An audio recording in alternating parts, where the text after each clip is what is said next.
की क्लास में कराएंगी व्याख्या, यानी चैप्टर की आपको कराएंगी व्याख्या। मुरली बहुत सुशोभित होती है यानी सुंदर लगती है कि प्रस्तुत पंक्तियों में मीराबाई जी श्री कृष्ण की सुंदरता का वर्णन करने पर कम नहीं होती और इसे कोई चोर नहीं चुरा सकता। राम नाम की पूंजी मीरा ने किस साथ। हेलो बच्चावाड़ी, कैसे हो आप सभी लोग? आशा करती हूँ आप सभी लोग अच्छे होंगे, मस्त होंगे, स्वस्थ होंगे और अपनी पढ़ाई बहुत ही अच्छे से कर रहे होंगे। तो अपनी मैराथन के बाद आप लोगों का इतना डिमांड था कि मैम क्लासेस हो जानी चाहिए और भी चैप्टर्स आने चाहिए। तो भाई मैंने जहाँ तक कि देखा कि बच्चों को सबसे ज्यादा दिक्कत आती है पद्य खंड में, है ना।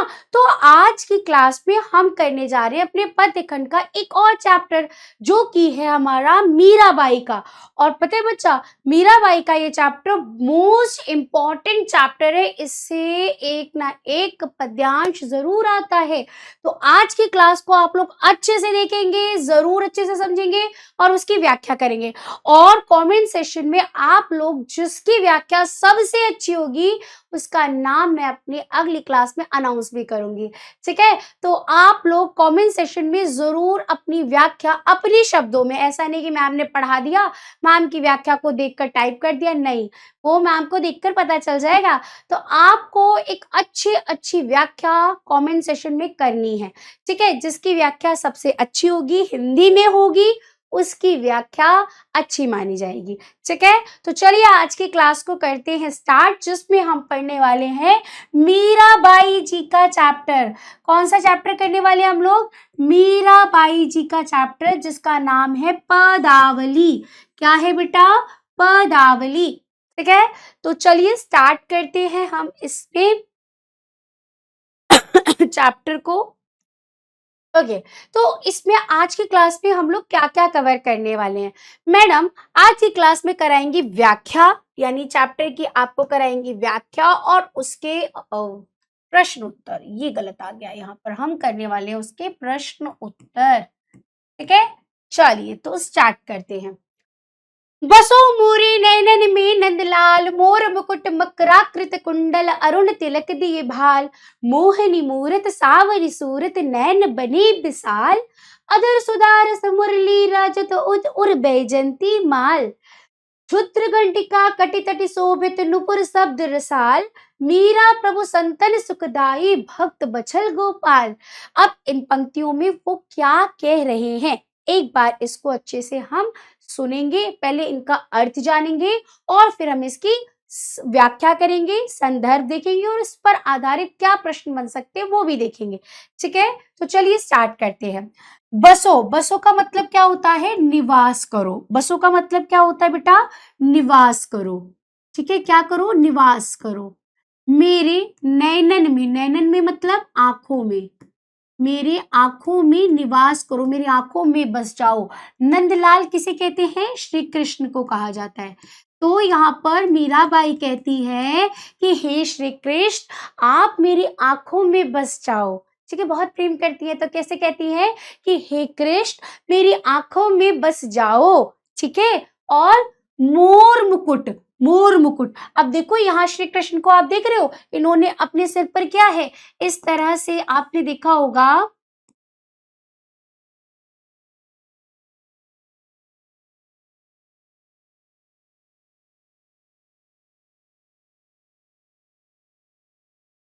ठीक है। आपने एक तरह से ऐसे देखा होगा कि श्री कृष्ण मोर मुकुट धारण करते हैं ना। तो जो श्री कृष्ण ने अपने सिर पर मोर मुकुट पहना है, तो मोर मुकुट मकराकृति कुंडल। अब मकराकृति कुंडल का मतलब क्या होता है? मछली के आकार। मकर, मकर किसे कहा जाता है? मछली को कहा जाता है। तो मछली के आकार के कुंडल, कुंडल मतलब क्या होता है बेटा? बाली। कुंडल एक तरह से कान में जो पहनते हैं ना, उसको कहा जाता है। तो मैं ऐसे बाली लिख दे रही हूँ, वैसे कुंडल होता है। अरुण मतलब होता है बेटा लाल। अरुण का मतलब क्या होता है? लाल। तिलक दिए भाल, भाल का मतलब क्या होता है? मस्तक, यानी कि उनके सिर पर मोर मुकुट है और क्या है भाई, उन्होंने अपने माथे पर लाल रंग का तिलक धारण कर रखा है और कानों में मछली के आकार का कुंडल पहन रखा है, ठीक है। मोहनी, मोहनी मतलब मन को मोहने वाली, मन को मोहने वाली, मोहने वाली। मूरत, मूरत का मतलब क्या होता है? सूरत। सावरी सूरत, सांवली, सांवले रंग के। नैन बने विशाल, उनकी जो आंखें हैं वो क्या है? बहुत बड़ी बड़ी हैं। यहाँ पर जो मीराबाई है वो श्री कृष्ण की सुंदरता का वर्णन कर रही हैं। तो ऐसे ही बताएंगी ना, जैसे मैं आपसे कहूँ कि आप किसी की सुंदरता के बारे में बताएं, चलो रणबीर कैसे लगते हैं, रणबीर कैसे कपड़े पहनते हैं, तो बताओ, तो आप यही करोगे ना, रणबीर की सुंदरता बताओगे। वैसे ही यहाँ पर मीराबाई भी श्री कृष्ण की सुंदरता का वर्णन कर रही हैं। तो जिस तरह से श्री कृष्ण वेशभूषा धारण करते थे, जो जो चीजें पहनते थे, वही चीज इसमें बताई है उन्होंने। ठीक है, तो कहती है कि मन को मोहने वाली उनकी सूरत है, सांवले रंग की उनकी सूरत है और उनकी आंखें बड़ी बड़ी हैं। अधर का मतलब होता है बेटा होठ, अधर का मतलब क्या होता है? होठ। सुधा मतलब होता है अमृत, सुधा का मतलब अमृत रस। मुरली राजत यानी उनके होठों पर जो अमृत के समान है, उन उस पर क्या है? मुरली बहुत सुशोभित होती है, यानी सुंदर लगती है। ठीक है, राजत का अर्थ सुशोभित भी होता है बेटा। ठीक है, बहुत अच्छी हिंदी लिखते हैं तो हम बोलते हैं सुशोभित होना, अर्थात सुंदर लगना। उर मतलब होता है हृदय, दिल। बैजंती, बैजंती ना बेटा,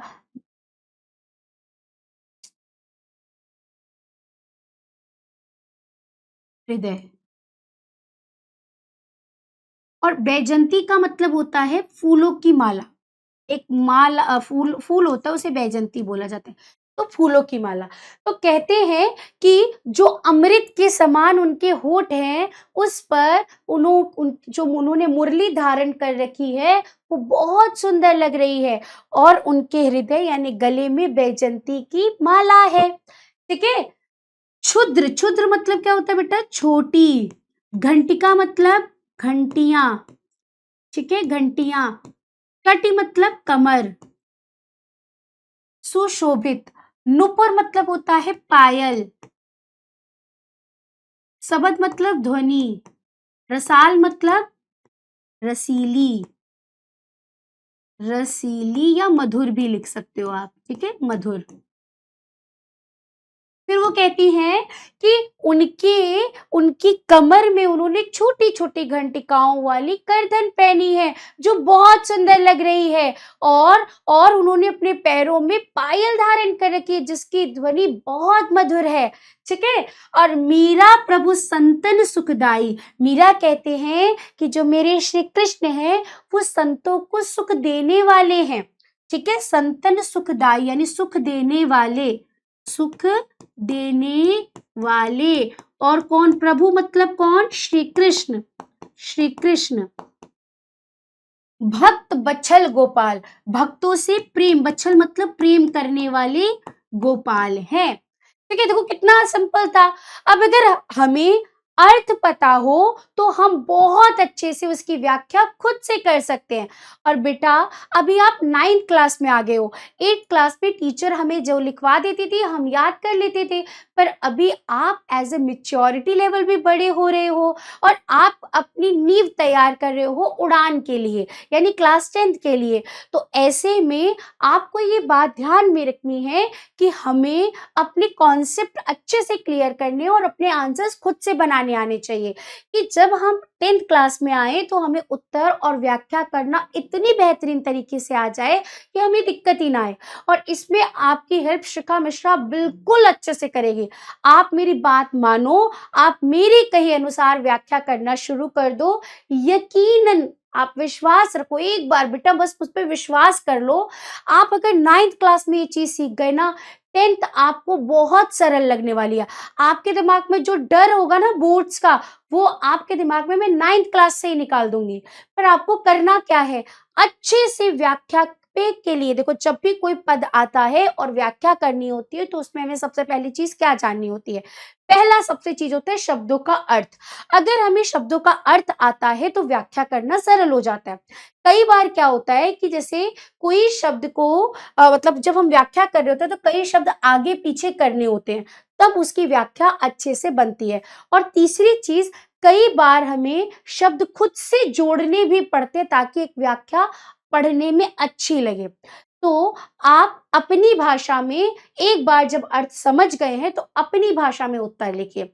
एक बार गलती होगी, 2 बार होगी, 3 बार होगी, पर एक टाइम के बाद आपके आंसर बहुत अच्छे आने लगेंगे। ठीक है? तो मेरे कहे अनुसार आप अपनी व्याख्या अपनी कॉपी में खुद से लिखा करो। ओके? चलो। तो अब इसको कैसे लिखोगे कि प्रस्तुत पंक्तियों में मीराबाई जी श्री कृष्ण की सुंदरता का वर्णन करते हुए कहती हैं कि हे कृष्ण, आप मेरे नैनों में बस जाओ। ठीक है? मोर मुकुट, श्री कृष्ण ने अपने सिर पर मोर मुकुट धारण किया हुआ है और उनके कानों में मछली के आकार का कुंडल और सिर पर लाल, माथे पर लाल तिलक धारण किया हुआ है। उनकी मूरत मतलब उनकी सूरत मन को मोह लेती है। वह सांवली सूरत है और उनकी आंखें बड़ी-बड़ी हैं। उनके अमृत के समान होठों पर बांसुरी बहुत सुशोभित हो रही है और गले में बैजंती की माला है। उन्होंने अपने कमर में छोटी-छोटी घंटिकाओं की करधनी पहन रखी है, जो बहुत सुंदर लग रही है, और पैरों में जो पायल धारण की है उसकी ध्वनि मन को मोह लेने वाली अर्थात मधुर है। श्री मीराबाई कहती हैं कि उनके प्रभु श्री कृष्ण संतों को सुख देने वाले और उनसे अथाह प्रेम करने वाले हैं। और व्याख्या हो गई कंप्लीट। बोलो, बात समझ में आई? अच्छे से समझ में आया बेटा?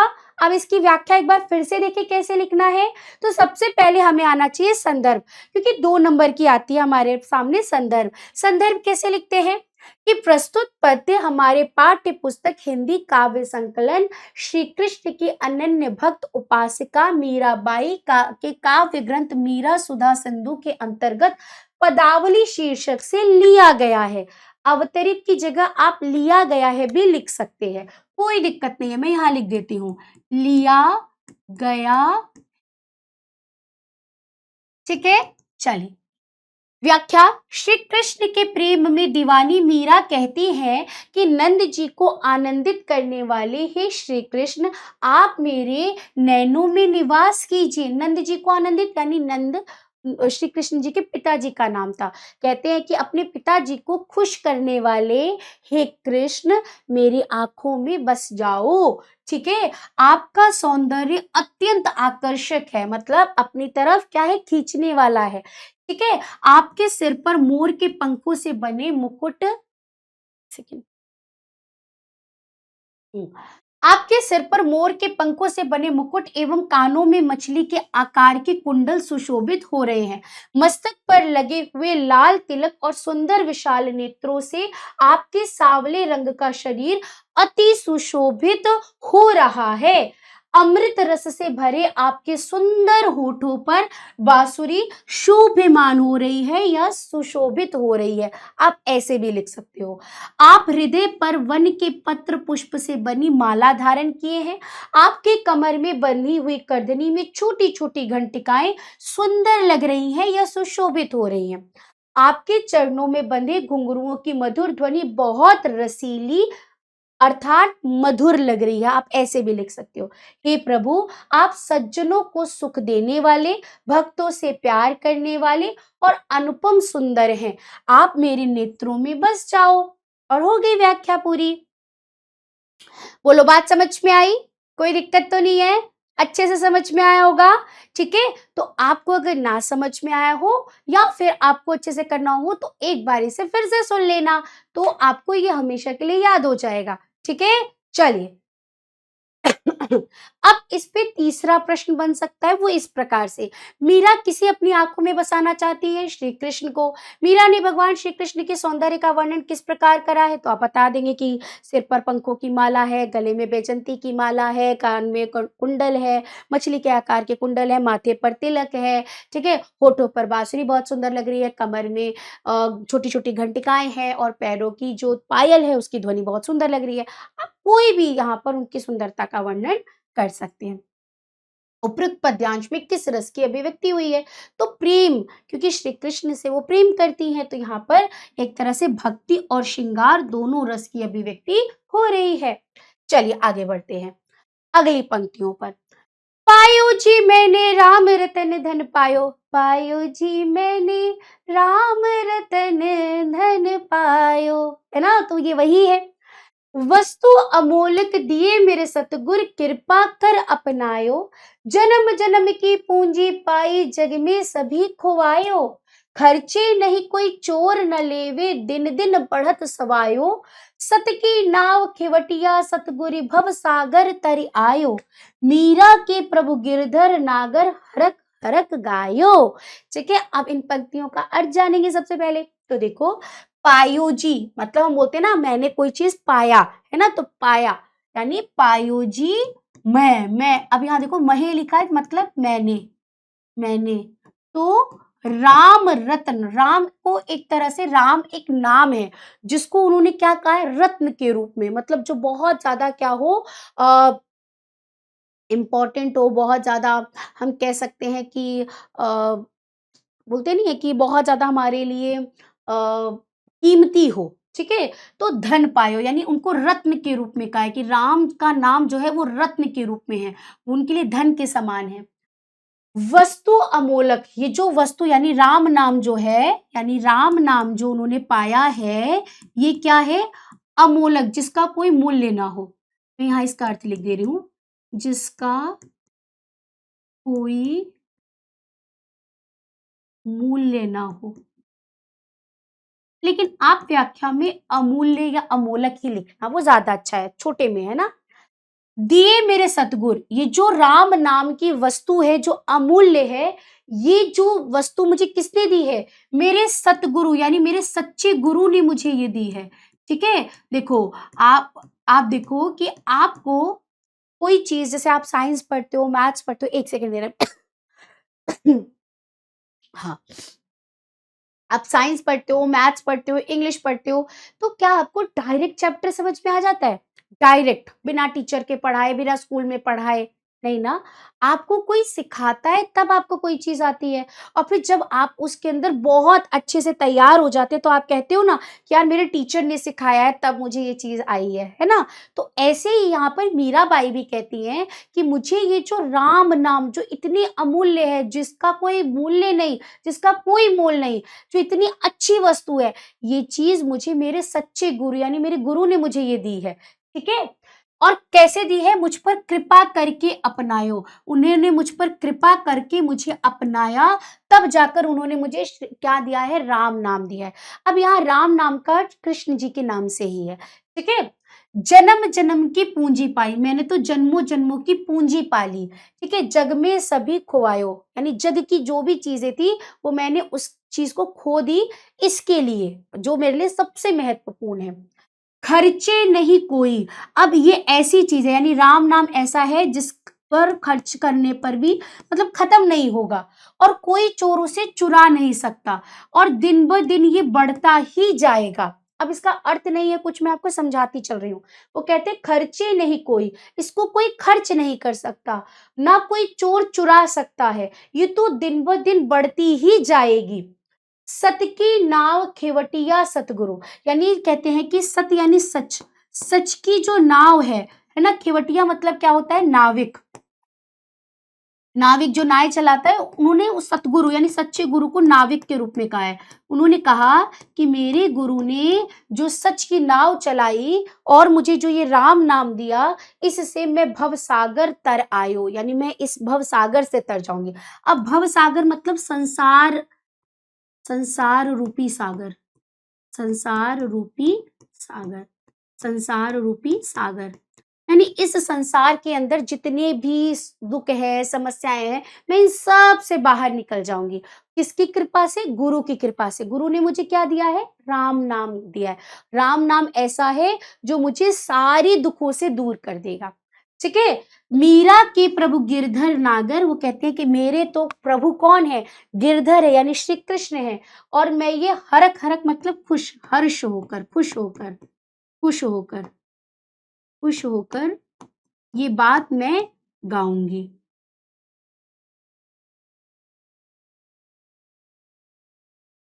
चलिए, तो प्रस्तुत पंक्तियों में मीराबाई कहती है कि मैंने राम रत्न का धन पाया है, और ये धन, ये अमूल्य वस्तु मुझे मेरे सच्चे गुरु की कृपा से प्राप्त हुई है।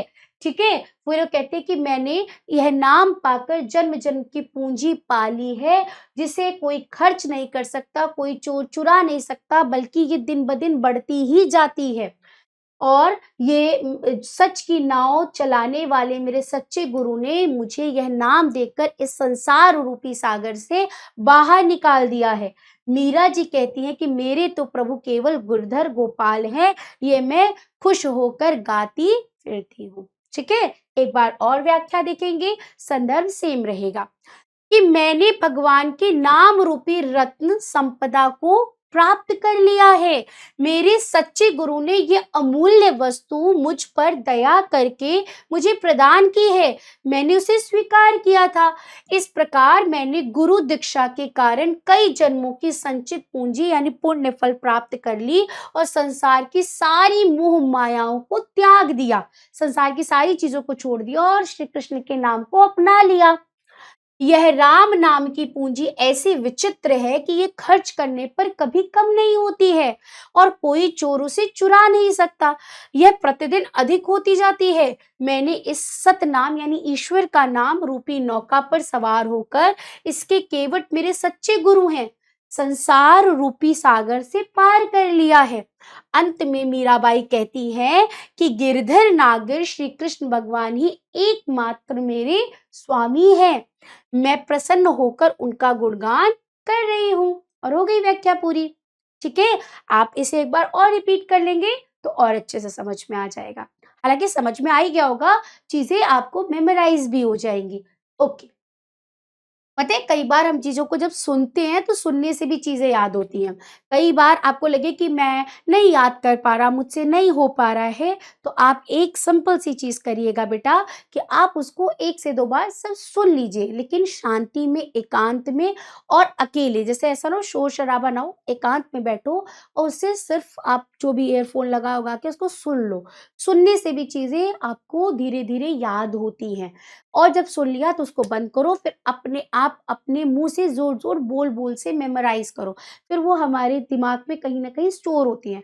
फिर क्या होगा, जब भी आपको टाइम मिले, जब आप अपने नोट्स बनाते हो तो उसको अपने आप खुद से लिखो बिना देखे। जब हम लिखते हैं तो वो दिमाग में परमानेंट स्टोर हो जाती हैं। ये सबसे अच्छा तरीका होता है याद करने का, रटना नहीं होता है। चीज़ों को सुनो, फिर खुद से पढ़ो, फिर लिखो। इस चीज़ की प्रैक्टिस जितना जल्दी डालोगे उतना ही आपकी तरक्की होगी, मतलब आप उतने अच्छे से आगे बढ़ोगे। ठीक है? चलो, मीरा ने किस संपदा को प्राप्त कर लिया? तो राम रूपी रत्न का। कौन सी पूंजी खर्च करने पर कम नहीं होती और इसे कोई चोर नहीं चुरा सकता? राम नाम की पूंजी। मीरा ने किस सागर को पार कर लिया? तो संसार रूपी सागर को पार कर लिया है। ठीक है। अब संसार रूपी सागर क्या है? इस संसार के अंदर इतनी सारी समस्याएं, दुख, है ना, इन सब चीजों से वो बाहर निकल गई हैं। मोह ममता कि हाय मेरा बच्चा, हाय मेरा घर है, ये मेरा है, ये मेरा है, इन सब चीजों से वो बाहर निकल गई थी। ठीक है। चलिए आगे बढ़ते हैं। मायरी मैं तो लियो गोविंदो मोल, कोई कहे छाने कोई कहे चुपके, लियो री बजंता ढोल, कोई कहो मूंगो कोई कहो सुंगड़ो, लियो रे तराजू टोल, कोई कहे कारो कोई कहे गोरो, लियो रे अमोलक मोल, याही को सब जानत लियो रे आँखी खोल, मीरा को प्रभु दर्शन दीन्यो पूर्व जन्म की खोल। अब इसका अर्थ क्या है देखते हैं एक बार।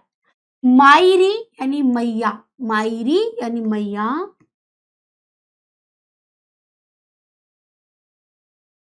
मैं तो यानी मैंने तो श्री गोविंद को यानी श्री कृष्ण को मोल ले लिया है, मोल ले लिया है, अर्थात जैसे हम कोई चीज खरीद लेते हैं ना, मोल ले लिया है। ठीक है, मोल ले लेने का अर्थ वो ये ऐसे कहती हैं कि कोई चीज जब हम किसी चीज को देखकर फिर लेते हैं ना, तो कहती हैं कि मैंने अपना जो भी मेरे अंदर जितना भी मतलब बोलते हैं ना, आप था हर एक चीज थी उसको मिटाकर और अपना सब सर्वस्व लुटाकर श्री कृष्ण के को ले लिया है। ठीक है, उनको मैंने मोल ले लिया है।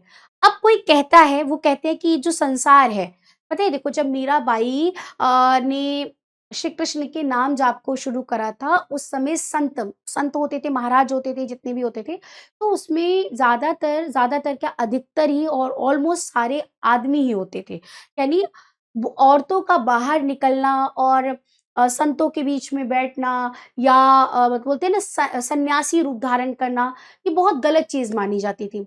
उस समय आज अब मीराबाई जी को बहुत पूजते हैं, मानते हैं, लेकिन उस समय ऐसी स्थिति नहीं थी, मीरा जी के साथ भी नहीं थी। तो लोग उनकी प्रशंसा करने की बजाय उनकी बहुत बुराई करते थे। मीराबाई किसी चीज़ की परवाह नहीं करती थी, उनको कहती थी ठीक है लोगों का काम है कहना, कहने दो। तो वो संतों के बीच में बैठती थी, उनकी बातों को सुनती थी, श्री कृष्ण की लीलाओं का गायन भी करती थी, वो गली-गली भटकती भी थी, गाती भी थी, गुणगान करती थी, सब करती थी। तो वो ये कहती हैं कि जब मैंने श्री कृष्ण के नाम को जान लिया, मोल लेने का मतलब होता है जान लिया। अब मैंने उस नाम को पकड़ लिया, उस नाम को मैं अब क्या करती हूँ केवल याद करती हूँ। तो जब मैं उनके नाम का गुणगान करती हूँ, तो ये जो संसार है वो क्या कहते हैं, कोई कहे कोई क्या कहता है छाने मतलब कि मैंने उनसे चुपके यानी छुपके, कोई कहता है छिपकर, यहाँ छिपकर होगा, कोई कहेगा चुपके यानी चुप-चुप कर, लिखा ही अर्थ। लियो रे बजंता कहते हैं कि मैंने तो मतलब छुप कर कि बिना किसी को बताए उनको मोल ले लिया है, मतलब मैंने उनसे प्रेम कर लिया है, ठीक है? लेकिन मैं तो बजंता यानी मैंने तो ढोल बजा-बजा कर लोगों को बता-बता कर श्री कृष्ण से प्रेम किया है कि मैं श्री कृष्ण से प्रेम करती हूँ। कोई मुझे कह सकता है कि मैंने उनसे चुपके प्रेम करा है, छिपकर प्रेम करा है? मैं तो डंके की चोट पर खुले सबसे कहती हूँ कि हाँ, मैं श्री कृष्ण से प्रेम करती हूँ। ठीक है? यही बात वो कह रही हैं। कोई कहे मोंगड़ो कहते हैं कि ये जो मैंने सौदा लिया है वो मुझे महँगा पड़ा है। क्योंकि अब सीधी-सी बात है ना उनकी बुराई हो रही है, उनके घरवाले भी उनसे अच्छा-सा बिहेव नहीं कर रहे थे। तो कोई कहता है कि मेरे लिए तो ये बहुत महँगा, ये प्रेम बहुत महँगा पड़ा है और कोई कहता है ये जो प्रेम है मेरे लिए बहुत सस्ता है। पर ये तो मैंने तराजू पर तोल कर प्रेम करा है। तराजू पर तोल कर मतलब मैंने सही गलत का तो समझ कर उस तब जाकर मैंने श्री कृष्ण के प्रेम का चुनाव करा है। मैंने अपनी आँखें खोल कर मैंने कृष्ण के प्रेम को परख करके तब उनसे प्रेम किया है, ठीक है? कोई कहे कारो, कोई कहता है कि जो मेरा कृष्ण है वो काला है, कोई कहता है गोरा है, ठीक है? लेकिन मेरे लिए तो वह अमोल है यानी अमूल्य है, उसके जैसा और कोई नहीं है, ठीक है? याहियों को सब जानत है, लियो रे आँखें खोल। ये बात मैं जानती हूँ कि मैंने अपने श्री कृष्ण से जो प्रेम करा है वो आँखें खोल के करा है, उनको परख करके करा है कि इनसे प्रेम करने पर मुझे क्या मिलेगा। मीरा को प्रभु दर्शन दीनो यानी मीरा को मतलब को प्रभु यानी श्री कृष्ण ने दर्शन दिया, ठीक है? श्री कृष्ण ने अपने दर्शन दिया, दीनो मतलब दिया। और ये वो कहती है कि मेरे पूर्व जन्म का, पिछले जन्म का, पूर्व मतलब पिछले जन्म का कोई पुण्य था, पिछले जन्म का कोई पुण्य था, जो मुझे क्या मिला है श्री कृष्ण के दर्शन हुए हैं, ठीक है? तो अब आप इसको कैसे लिखोगे? आप लिखोगे कि प्रस्तुत पंक्तियों में मीराबाई जी कहती हैं कि मैंने तो अपने गोविंद को मोल ले लिया है। लोग मेरे इस प्रेम व्यापार पर अनेक प्रकार के आरोप लगाते हैं। कोई कहता है मैंने श्री कृष्ण से को छिपकर अपनाया है और कोई कहता है कि मैंने उससे चुपचाप प्रेम संबंध जोड़ा है। पर मैंने तो ढोल बजाकर सभी को बताकर उसे अपनाया है। कोई कहता है कि मेरा ये सौदा बड़ा महँगा और कष्टदायक है और कोई कहता है कि मैंने श्री कृष्ण को बड़े सस्ते में पा लिया है। पर मैंने उसे सब प्रकार से परख कर हृदय रूपी तराजू पर तौल कर मोल लिया है। चाहे उसे कोई काला कहे, चाहे गोरा, अ, मेरे लिए तो वह एक जैसा ही है, मतलब मेरे लिए तो वह अमूल्य है, ठीक है? क्योंकि उसे हृदय जैसे मूल्यवान वस्तु के बदले खरीदा है, मतलब मैंने अपना दिल देकर खरीदा है। सभी जानते हैं कि मीरा के कृष्ण को आंखें बंद करके अंधविश्वास में लिप्त होकर नहीं स्वीकार करा, बल्कि आंखें खोलकर सब कुछ सोच समझकर उनसे प्रेम, प्रीति मतलब होता है प्रेम, संबंध जोड़ा है। मीरा कहती है मेरे प्रभु पूर्व जन्म से मेरे साथ वचनबंध है, अतः उन्होंने मुझे दर्शन देकर कृतार्थ यानी मुझ पर कृपा करी है। ठीक है, चलिए। कोई कहे छाने कोई कहे चुपके में कौन सा अलंकार है? तो क वर्णों की आवृत्ति है। देखो क क क क, तो इस वजह से इसमें अनुप्रास अलंकार होगा। ठीक है, आगे बढ़े, चले, चलो अगली पंक्तियां। मैं तो सांवरे के रंग राची, साज सिंगार बांध पग घुंघरू, लोक लाच तज नाची।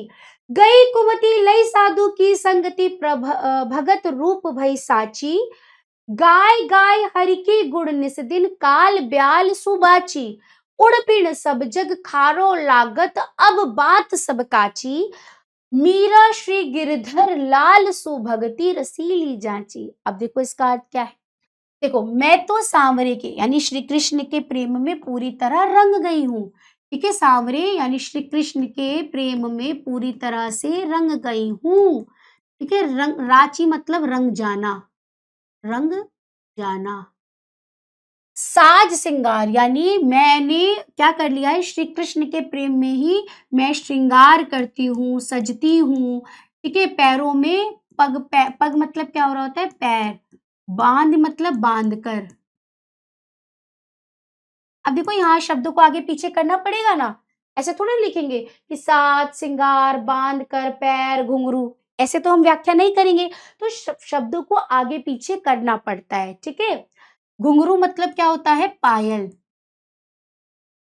लोक लोक लाज यानी इस लोक लाज को तज मतलब छोड़कर, छोड़कर नाची। यानी मैंने तो भाई श्री कृष्ण के प्रेम में सिंगार किया है, पैरों में घुंघरू बांध लिया और लोक लाज यानी लोगों के से शर्म सब कुछ छोड़कर उनके प्रेम में मैं नाच रही हूँ। ठीक है, गई कुमति, मेरी जो कुमति, कुमति मतलब क्या होता है बेटा, बुरी बुद्धि। कुमति का मतलब क्या होता है, बुरी बुद्धि। लई गई कुमति, मेरे अब जो बुरी बुद्धि थी वो चली गई। ठीक है, लई साधु, और लई मतलब लिया, लिया। गई बुरी बुद्धि और लिया साधु की संगति, संगति मतलब साथ। अब मैं साधुओं के साथ रहने लगी हूँ। भगत रूप भई साची, और मैं अब भक्त के रूप में तैयार हो गई हूँ। ठीक है, गाय गाय यानी गा गाकर, गा गाकर। हरि के गुण यानी श्री कृष्ण के गुण, श्री कृष्ण के गुण। निस्दिन मतलब हर एक दिन, प्रतिदिन। काल मतलब क्या होता है बेटा, हम बोलते हैं ना काल आ गया है यानी मृत्यु, मृत्यु। और ब्याल मतलब सांप को कहते हैं। सु मतलब से, बाची मतलब बच गई, यानी जन्म मरण के चक्कर से अब मैं बच गई हूँ। ठीक है, जब श्री कृष्ण के गुणों का गुणगान करते करते मैं क्या हो गई हूँ, अब मैं काल के सर्प से बच गई हूँ, अर्थात मृत्यु के जन्म चक्र से बच चुकी हूँ। उण मतलब उनके, उनके बिना सब जग, खारू मतलब बेकार, उनके बिना सारा जगत बेकार लगता है। यह बात अब मुझे समझ में आ गई है। मीरा श्री गिरधर लालसु भक्ति रसीली जाची, यानी अब मुझे श्री कृष्ण की भक्ति में ही रस की प्राप्ति होती है, आनंद मिलता है। ठीक है, रसीली मतलब आनंद। चलिए, की व्याख्या होगी कि प्रस्तुत पंक्तियों में मीराबाई कहती हैं कि मैं तो सांवले श्री कृष्ण के श्याम रंग में रंग गई हूँ, अर्थात उनके प्रेम में डूब गई हूँ। मैं तो लोक लाज को छोड़कर अपना पूरा श्रृंगार किया है और पैरों में घुंघरू बांधकर नाच भी रही हूँ। नाच भी रही हैं। साधुओं की संगति से मेरे हृदय की सारी कालिमा यानी बुराई मिट गई है और मेरी दुर्बुद्धि यानी बुरी बुद्धि भी सबुद्धि में यानी अच्छी बुद्धि में बदल गई है। मैं श्री कृष्ण की सच्ची भक्त बन गई हूँ। मैं प्रभु श्री कृष्ण का नित्य यानी हर दिन, प्रत्येक दिन, ठीक है, गुणगान करके काल रूपी सर्प के चंगुल से बच गई हूँ, अर्थात अब मैं जन्म मरण के चक्कर से बच गई हूँ। जन्म मरण के चक्कर से बचना मतलब क्या होता है? ऐसा कहा जाता है कि इंसान जन्म लेता है, फिर मरता है, फिर जन्म लेता है, मरता है, पर जब ईश्वर का नाम वो हमेशा के लिए निस दिन गा लेता है, तो वो इस चक्कर से बच जाता है, फिर उसको मुक्ति मिल जाती है इस चीज़ से। इस चक्र में वो घूमता नहीं रहता है, फिर उससे उसको मुक्ति मिल जाती है, फिर उसको दोबारा जन्म नहीं लेना पड़ता। अब श्री कृष्ण के बिना मुझे ये संसार निस्सार, निस्सार मतलब बिना, बेकार, बिना रस के लगता है और सूना लगता है। अंत उनकी बातों के अलावा अन्य बातें व्यर्थ लगती हैं। मीराबाई को केवल श्री कृष्ण की भक्ति में ही आनंद मिलता है, संसार की किसी अन्य वस्तु में नहीं मिलता है। ठीक है, मैं तो सांवरे के रंग रांची में कौन-सा अलंकार है? तो यहाँ पर आप देखोगे रूपक अलंकार है, क्योंकि डायरेक्ट कह दिया गया है, जब किसी चीज़ की कोई तुलना ना हो, सांवरे के रंग में अर्थात काले रंग में रंग गई हूँ, ठीक है? तो डायरेक्ट कह दिया गया, जब उपमेय को उपमान पर आरोपित कर दिया जाता है, जब 2 चीज़ों के बीच में तुलना करके ना करके उस बल्कि सीधे वही कह दिया जाता है, तो वहाँ रूपक अलंकार होता है, ठीक है? अंतिम पंक्तियाँ आती हैं हमारी कि मेरे तो गिरधर गोपाल दूसरो न कोई। मेरे तो कौन है? केवल गिरधर गोपाल है और दूसरे कोई नहीं है।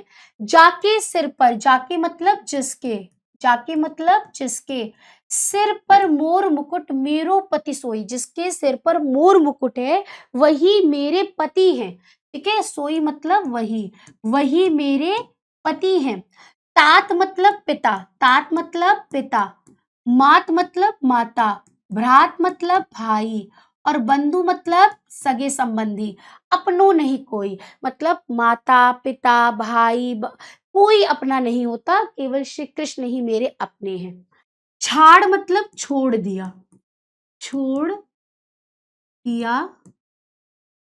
कुल की कानी, कानी मतलब प्रतिष्ठा, कुल की जो प्रतिष्ठा थी, परिवार, कुल मतलब क्या होता है? परिवार, परिवार की जो प्रतिष्ठा थी, जो उनका मान था, वो सब मैंने छोड़ दिया। कहा करी है कोई, और क्या कर लेगा कोई? क्या कर लेगा कोई? ठीक है।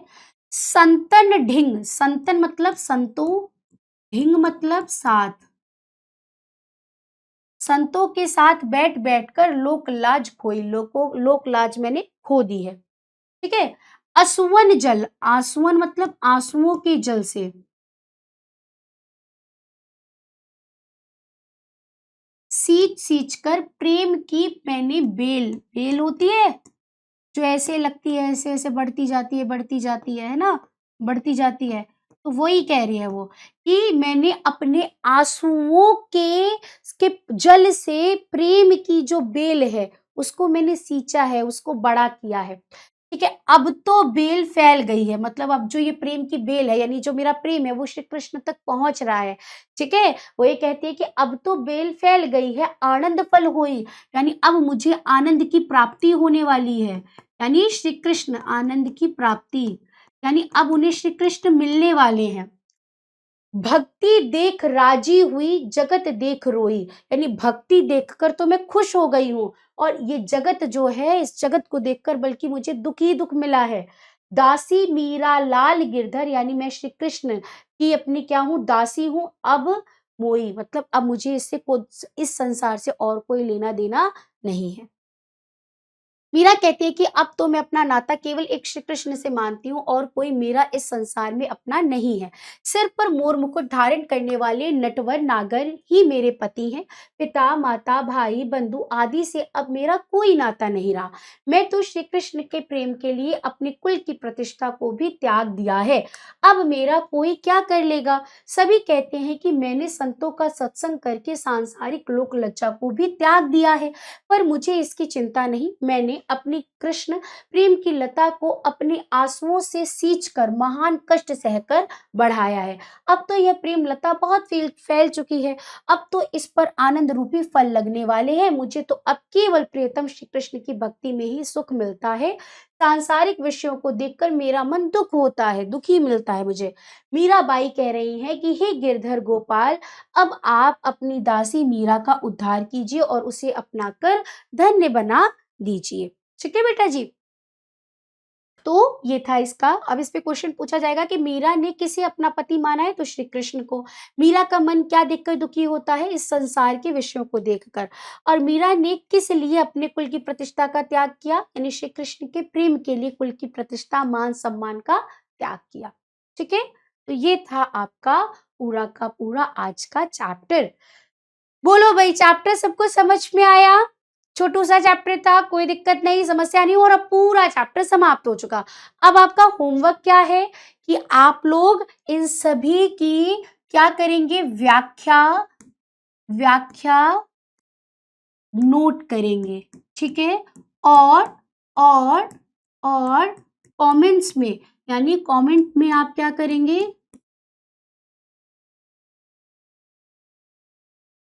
कमेंट्स में आपको किसी किसी एक पद की व्याख्या लिखनी है।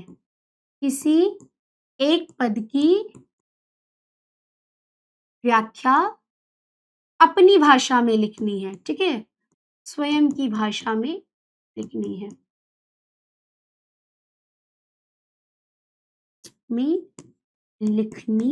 है।